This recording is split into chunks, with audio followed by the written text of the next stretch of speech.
आनंद के साथ जी सको। आमीन। देखो, चर्च आना कोई बड़ी बात नहीं है। चर्च से आप लेकर क्या जा रहे हैं, सीख कर क्या जा रहे हैं, बड़ी बात ये है। आप ही में से लोग बैठे हैं जो 100 दिन से चर्च आ रहे हैं, लेकिन आप ही में से वो लोग होंगे जो 100 दिन से कुछ वचन की नॉलेज तक नहीं रखते होंगे। लेकिन आप ही में से कुछ ऐसे लोग होंगे जो 50 दिन आए हैं, लेकिन वचन पर चलना और उसे मानना शुरू कर चुके हैं। अब कमी किसकी है? क्या चर्च की कमी है? चर्च तो आपको परमेश्वर के वचनों के बारे में बता रही है, चलना तो आपने है। जैसे मैं कहता हूँ कि परमेश्वर के दास आपको मना कर सकते हैं कि नशा नहीं करना है, शराब नहीं पीनी है, लेकिन अब वो आपके घरों में आकर आपकी शराब की बोतलों को लेकर भागेंगे नहीं, आपकी बोतलों को तोड़ेंगे नहीं। वो तो आपने करना है। कदम किसने उठाना है? पाप किसने छोड़ना है? हमने छोड़ना है। आज बड़े सारे लोग हैं, परमेश्वर के दास से जब आप मिलने जाएंगे, आप उन्हें अपनी बीमारी बताएंगे, अपना दुख बताएंगे, अपनी तंगी मुसीबत बताएंगे कि मुझे टांग में दर्द है, मेरे पथरी हो गई है, मुझे सर में दर्द है, मेरे घर में लड़ाई बड़ी है, आप लोग ये बताएंगे। लेकिन आप में से लोग ये नहीं बताएंगे कि मैं कभी कभी पाप भी कर लेता हूं। आप ये नहीं जानते कि वो दुख, बीमारी, मुसीबत आई कहां से? पाप। बाइबल कहते हैं पाप की मजदूरी मृत्यु। मृत्यु मैंने आपको बताया किसी भी रूप में आपके जीवन में आ सकती है। तो मेरे भाइयों बहनों, जितने जन यहाँ मौजूद हैं, जब भी आप परमेश्वर के दास से आज मिलने जाएंगे, अपनी मुसीबतों को छोड़ के अपने पापों को भी बताना कि हम गालियां भी निकाल लेते हैं, हम राह चलती औरत को भी छेड़ देते हैं, हमारे शादी होते हुए भी बाहर चक्कर है। आप ये भी बताना। फिर परमेश्वर के दास करेंगे आपके लिए प्रार्थना। आप अपने पापों को जब तक छुपाते रहेंगे, उन्हें मानेंगे नहीं, उन्हें छोड़ेंगे नहीं, आपकी चाहे छोटी से छोटी पाँव में दर्द क्यों ना हो, वो बढ़ेगी ही बढ़ेगी। आप भूल जाएं, आप परमेश्वर के दास से प्रार्थना करवाते रहेंगे और वो दर्द चले जाएंगे नहीं। सोचो, क्या आप लोग, बड़े सारे ऐसे लोग हैं, परमेश्वर के साथ आप धोखा कर रहे हैं। बाइबल कहती है कि परमेश्वर की निगाहें हम सब के ऊपर लगी रहती हैं। और आप कई लोग सोचते हैं कि मैंने पाप कर लिया है, मैंने गुनाह कर लिया है, पास्टर ने कौन सा देखा है मुझे? नहीं देखा पास्टर ने आपको, लेकिन वो परमेश्वर तो देख रहा है। जो अपना काम अपने दास से ले रहा है, क्या वो उस पर जाहिर नहीं करेगा? क्या वो उसके मन में डालेगा नहीं कि जिस मनुष्य के लिए तू प्रार्थना कर रहा है, ये पापी मनुष्य है, अड़ियल मनुष्य है, ये अपने गुनाहों से मन नहीं फिरा रहा, ये तो तौबा भी नहीं कर रहा, पश्चाताप भी नहीं कर रहा है कि मैंने गुनाह किए हैं, मैं इसकी प्रार्थना नहीं सुनूंगा, तू चिल्लाता रहा। जैसे पिछले कई दिनों से परमेश्वर के दास हमें वचन बताते जा रहे हैं कि जो लोग है ही पापों में, परमेश्वर भी अपने दासों को कहता है इनके लिए प्रार्थना ना कर, क्योंकि ये लोग तो अपना मन फिराएंगे नहीं। क्यों अपना गला फाड़ फाड़ के प्रार्थना कर रहा है? मैं नहीं सुनूंगा इनकी प्रार्थना। हाँ, जब ये लोग सच्चे मन से पश्चाताप कर लेंगे, तौबा कर लेंगे, सब इनकी प्रार्थनाओं पर गौर किया जाएगा। आज हम सोचते हैं हम बहुत बड़ी ऑफरिंग दे देंगे, बहुत बड़ा दान दे देंगे और हमारे बंद रास्ते खुल जाएंगे। आप धोखे में। सबसे पहला काम जो है, परमेश्वर के वचन को मानना है, तौबा करनी है, अपने गुनाहों को छोड़ना है, चाहे वो 10 रुपए की चोरी ही क्यों नहीं है। आप जब तक अपने गुनाहों को छोड़ेंगे नहीं, आप परमेश्वर की बरकतों के हकदार नहीं हैं। आप परमेश्वर के दिए गए जो उसने वायदे किए हैं उसको क्लेम नहीं कर सकते। हालेलुया। आप परमेश्वर के वचन को अगर तुच्छ जानते हैं, बाइबल कहती है वो इंसानों को, उन लोगों को तुच्छ जानता है। बाइबल कहती है जैसा तू चाहता है तेरे लिए मैं करूं, तू लोगों के साथ कर, अपने जीवन के साथ कर। आज जब आप प्रभु बोझ लेंगे, बाइबल कहती है कि जो कोई अपने गुनाहों की तौबा करे, पश्चाताप करे, वही प्रभु बोझ को ग्रहण करे। जो मन बना चुका है कि अब मैं पाप नहीं करूंगा, या परमेश्वर से जोर को मांग रहा है, जो प्रार्थना कर रहा है परमेश्वर मुझे ताकत दे, बल दे, मैं इस गुनाह से बाहर आऊं, बाइबल कहती है वो लोग प्रभु बोझ ले सकते हैं। और जो सच्चे तौबा मन करते हुए प्रभु बोझ को लेते हैं, बाइबल कहती है उनके शरीरों में चंगाई भी आती है, क्योंकि परमेश्वर की देह आपके जीवन में आ जाती है, उसका शरीर आपके शरीर में जुड़ जाता है, उसका खून आपके खून में मिल जाता है, और वो चंगाई देता है, छुटकारे देता है, आशीष देता है, जोर देता है। आमीन। सबसे पहला और महत्वपूर्ण काम, जरूरी काम जो हमें रोज करना है, चाहे कितना भी बड़ा काम क्यों ना हो, अगर परमेश्वर के वचन को तोड़ रहा है हमें वो नहीं करना। चाहे लोग खिलाफ क्यों ना हो जाए, अगर परमेश्वर का वचन हमें वो काम करने की आज्ञा नहीं दे रहा है तो नहीं दे रहा है, नहीं करना।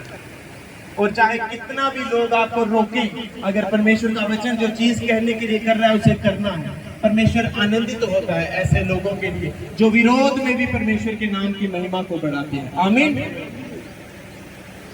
लेकिन सबसे जरूरी तौबा ऐसा नहीं है। बाइबल कहती है, सोचो परमेश्वर का वचन पता क्या कहता है कि पवित्र वस्तु जो है वो कुत्तों को मत दो। अगर परमेश्वर कह रहा है कि तुम लोग अच्छी अच्छी चीजें कुत्तों को मत दो, तो क्या वो खुद देगा? नहीं देगा। अब कुत्ते कौन है? बाइबल कहती है कुत्ते और सुअर मत बनो। कुत्ता अपनी उल्टी करके फिर से खा लेता है, और सुअर ने उसे कीचड़ में से लोग निकाल के लाते हैं बाहर, धो के अच्छा नहला के साफ करके रख देते हैं, लेकिन वो फिर से कीचड़ में घुस जाते हैं। बाइबल कहती है कुत्ते और सुअर मत बनो। अगर कोई है तो वो आप लोगों को भी कहता है कि अपनी पवित्र वस्तुएं जो परमेश्वर के नाम की महिमा को बढ़ाते हैं ऐसे लोगों को मत दो, क्योंकि वो उस अनुग्रह को जो उनके ऊपर हुआ है वो बेकार जानते हैं। अब आप में से कई लोगों ने नशा छोड़ दिया होगा लेकिन दोबारा करना शुरू कर दिया होगा। बाइबल कहती है वो लोग कुत्ते हैं जिन्होंने उल्टी निकाली, अपने शरीर का गंद निकाला, अपने शरीर की गंदगी निकाली, अपनी आत्मा की गंदगी निकाली, पाप निकाला, अपने नशे को छोड़ा, अपने उस गंदे रिलेशन को छोड़ा, लेकिन दोबारा से उसे चाटना शुरू कर दिया, दोबारा से पीढ़ी को फूंकना शुरू कर दिया। बाइबल कहती है कि इन कुत्तों को पवित्र वस्तुएं मत दो, इनके लिए प्रार्थना भी मत करो, उन्हें वचन की समझ दे दो। अगर वो पश्चाताप कर लेते हैं तो अच्छा है, बाइबल कबूल करती है, परमेश्वर कबूल करता है। लेकिन अगर बार बार अगर वो इन्हीं जगहों पर है, बाइबल कहती है ऐसे लोगों को कोई भी वस्तु मत दो। उस सुअर की तरह नहीं बनना है कि परमेश्वर ने अपने लहू से धोकर आपको आज साफ कर दिया है, पवित्र कर दिया है, आपके गुनाहों को क्षमा कर दिया है, लेकिन फिर से उसी गंदगी में, फिर से उसी कीचड़ में नहीं घुसना है जहां से एक बार निकले थे। आज से आप अगर दोबारा अपने उन्हीं गुनाहों को याद करो, दोबारा उसी लड़की को अगर आप फोन करो आज जिसे परमेश्वर के वचन के लिए आपने छोड़ दिया था, दोबारा आज अगर आप उसी रिलेशन में जाओगे, बाइबल कहती है फिर आप कुत्ते और सुअर हैं। जब हम अपनी उस गंदगी को जिससे हम निकल के आए हैं दोबारा अपनाते हैं, बाइबल कहती है फिर कुत्ते और सुअर और उस इंसान में कोई फर्क नहीं है। आज हमने नशा छोड़ दिया है लेकिन दोबारा करना शुरू कर दिया है। इस वचन को याद रखना कि कुत्ता अपनी उल्टी की ओर और नहलाई हुई सुअर ने अपने कीचड़ की ओर दोबारा लौट जाती है। क्या मैं वो तो नहीं हूं? क्या मैं वो इंसान तो नहीं जिसने अपने गुनाह को छोड़ दिया था और दोबारा उसे करना शुरू कर दिया है? मैंने पहले गालियां निकालना छोड़ दी थी, फिर से गालियां देना शुरू कर चुका हूं। आप उसी वचन के अनुसार जो बाइबल कहती है कुत्ते और सुअर अपनी उसी गंदगी की ओर लौट जाते हैं, कहीं मैं वो तो नहीं? अगर तो आप दोबारा लौट गए हैं, आज मौका अपने गुनाहों के अंगीकार करने का, क्षमा मांगने का। और याद रखो इस वचन को, बाइबल कहती है जो कोई अपने गुनाहों का अंगीकार करे, माने कि हाँ मुझसे पाप हुए हैं, और दूसरी बात क्या है, और जो उसे छोड़ भी दे उस पर दया की जाएगी। ये नहीं है कि जो कोई अपने गुनाहों का अंगीकार करे उस पर दया की जाएगी। नो, जो कोई अपने गुनाहों को स्वीकार कर ले और उन्हें छोड़ भी दे उस पर दया की जाएगी। आमीन। मैं नहीं जानता मैं किससे बात कर रहा हूं, लेकिन परमेश्वर आज आपसे बात कर रहा है। वो आप अकेले अकेले से आज बात कर रहा है कि पुत्र छठ दे काम करना पड़ेगा। ऐसा ना हो तुझ पर कोई भारी मुसीबत आ पड़े और तेरी हालत पहले से भी बदतर हो जाए। आज परमेश्वर आपको चिता रहा है, आपके गुनाह, चाहे आप बुजुर्ग हैं, चाहे आप जवान हैं, चाहे बच्चे हैं, परमेश्वर आपसे बात कर रहा है। आप मत सोचे मैं किसी एक या दो मनुष्यों को कह रहा हूं, मैं खुद नहीं जानता आज ये वचन क्यों मेरे मुंह से निकल रहे हैं। परमेश्वर आज एक एक जन से आप बात कर रहा है। ऊंची आवाज में हालेलुया, हालेलुया। परमेश्वर आज एक एक जन से आपसे बात कर रहा है।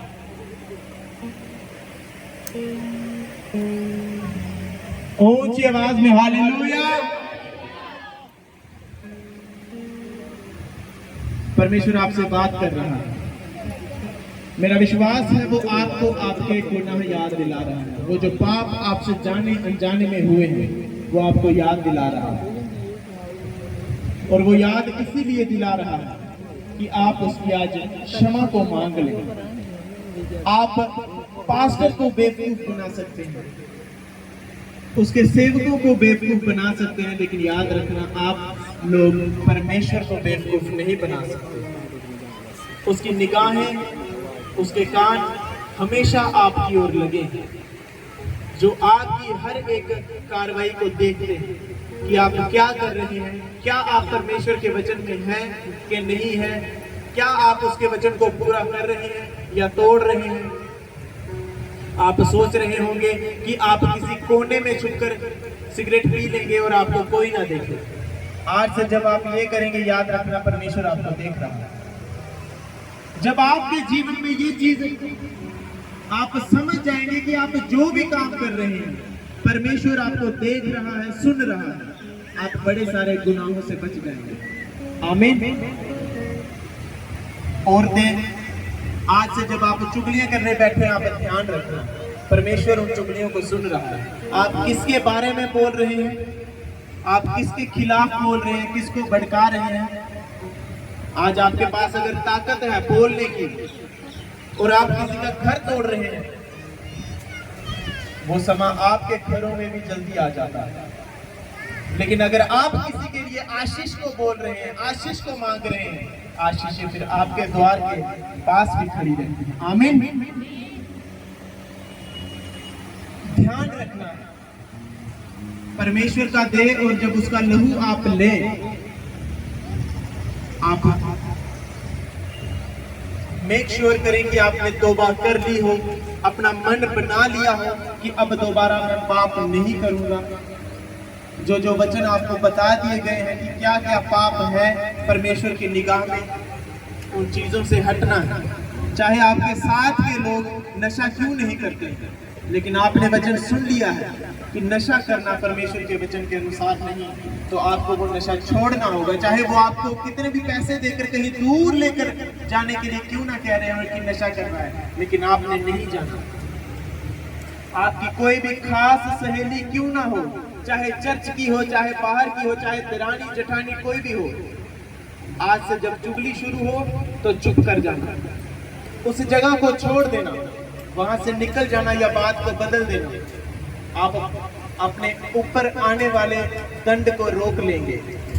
जब आप चुगलियों के लिए अपना मुंह बंद करेंगे, आप अपने ऊपर, अपने बच्चों पर, अपने हस्बैंड पर आने वाले दंड को रोक लेंगे। जब आप अपना मुंह बंद रखेंगे, अपने ऊपर आने वाली बीमारी को भी रोक लेंगे।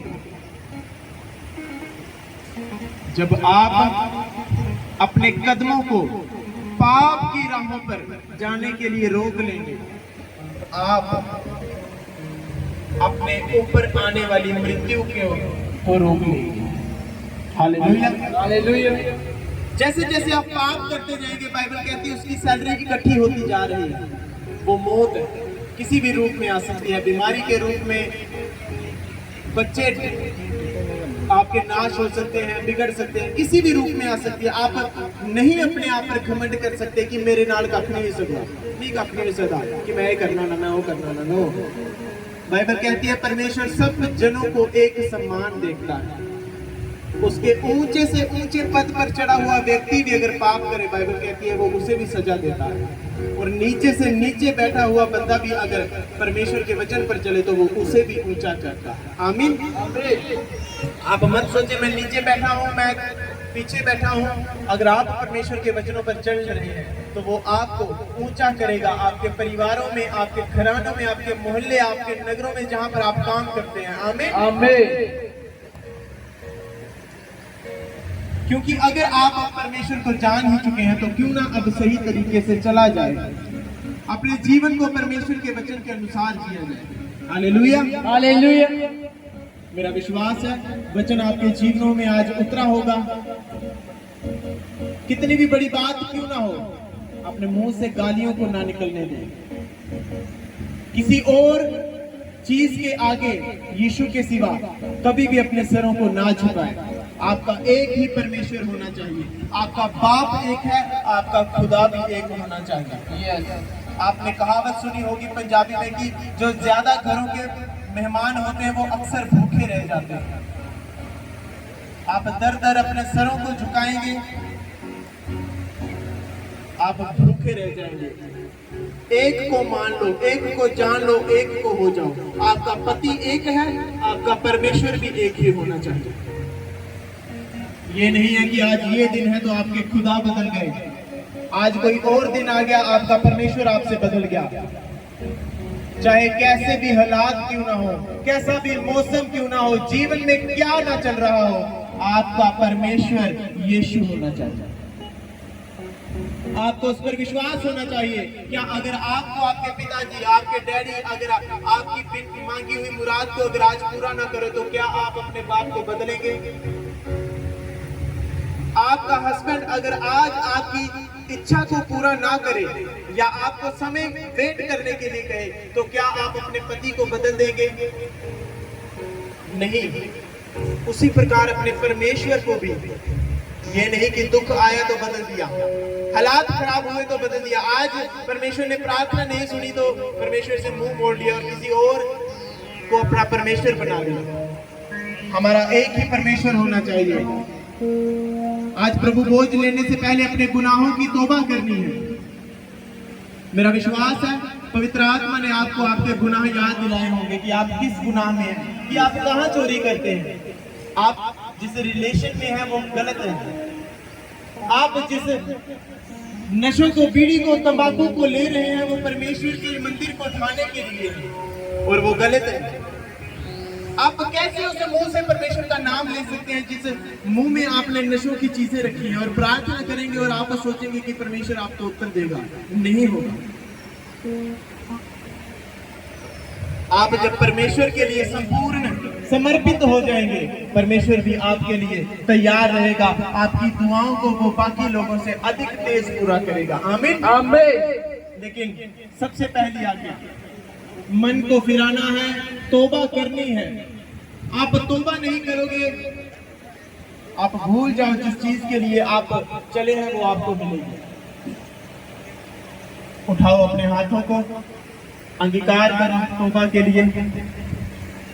हे परमेश्वर, हे परमेश्वर, आज मैंने जितना सुना मैं तुझसे वायदा करता हूँ, मैं तुझसे वायदा करती हूँ